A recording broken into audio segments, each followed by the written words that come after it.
Welcome back. It's time for another Rave review. Now, the Kansas City Chiefs are the world champions, and it was an amazing game.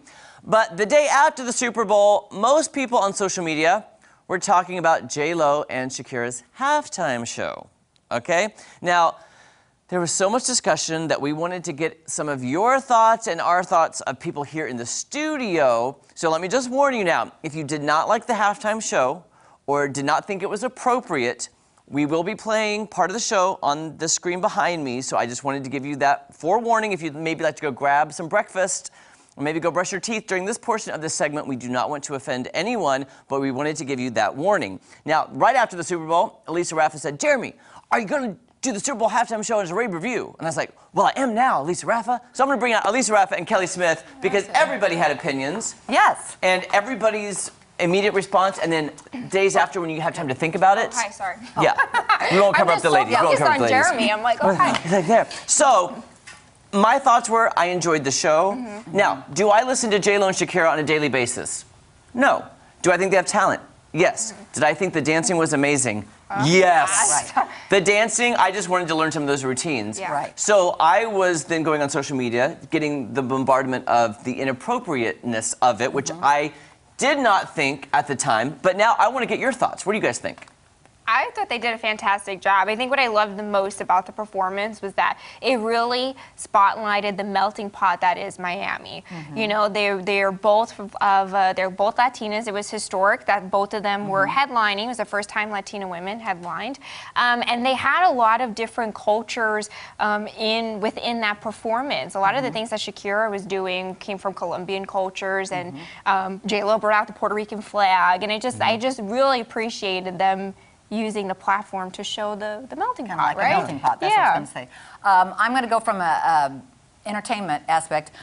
First of all, I'm noticing Shakira had the fishnets on. These are things we wear in performance, and a lot of this stuff that looks like skin is not really skin. So I wasn't offended by that. I think it has to do, I don't have young children. If I had young children in the room, I might have thought differently, but as an adult, I thought they did a great job. I was really impressed with Shakira's ability as a musician. Yes. I love that they showed that she could drum and that she could play guitar. They really that was incredible. featured her talents, and I enjoyed it. I was telling Elise and Kelly right before we came on air that I almost didn't even recognize Shakira because I don't listen to her as often. Not that I don't like her, it's just not in my wheelhouse of, I like boy band pop music. Right. Anyway, Right. She came on the screen at first and I was like, oh my gosh, who is that? I just thought she was so beautiful. I thought she's getting better with age. Yeah. And by the way, another big comment from people all over the world were the age comment, which never even entered my brain watching this. People then were bringing up their ages, which I don't even understand. I really kind of hate hearing that because honestly, 50, y'all, is not that old. And, so here's the deal. It's like, you just do the best you can. Both of these folks are performers, they're entertainers, they take care of themselves, and you don't have to be an entertainer to take care of yourself.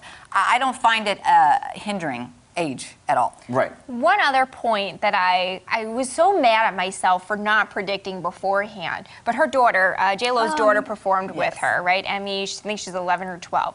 And I should have knew that that would happen because some of you may not know, Emmy has performed with J-Lo on her tour all summer. Emmy did a set with J-Lo on their tour that they did all summer, so this was like part of their routine already. And so I was like, when she came out on stage, I was like, of course she would do this with her. They've been doing it together for months, you know? Yeah, and can I say something kind of controversial? I honestly think her daughter, in time, will be even bigger than J-Lo. Her voice at 11, I was like, it's better than J-Lo's. No offense to J-Lo. But it is, it's so good. Very talented. You know who her father is. And Mark Anthony, I know. And he's a great singer. Great genes because... I know, she there was nothing wrong with that, you know? Like, this kid is going to be a great performer. And I also think me working on cruise ships for 5 years has left me kind of numb to the fact of performance. I've seen it all on the cruise ship. That's how I feel. And I just, it did not even faze me. I just seriously, I don't feel comfortable showing my body, but if you do, go for it because you got to flaunt it. See this fishnet? Fishnets. And that's all tights right there. Tights, and I do that with my share, and not many people are offended, but once in a while, you know, it looks like skin, but it's not. By the way, Elisa, we did prop bets on how many costume changes. Did you count how many? Yes. Yes. So J-Lo wore 3 outfits, so that means she changed twice. Okay. So did we win the prop bet if we said 3 or more?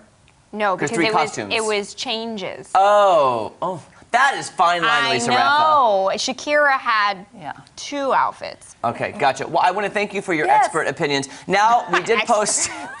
I think they're expert. Snow is my expertise, so I'm turn it over. Yes, well, Kaylee, get in.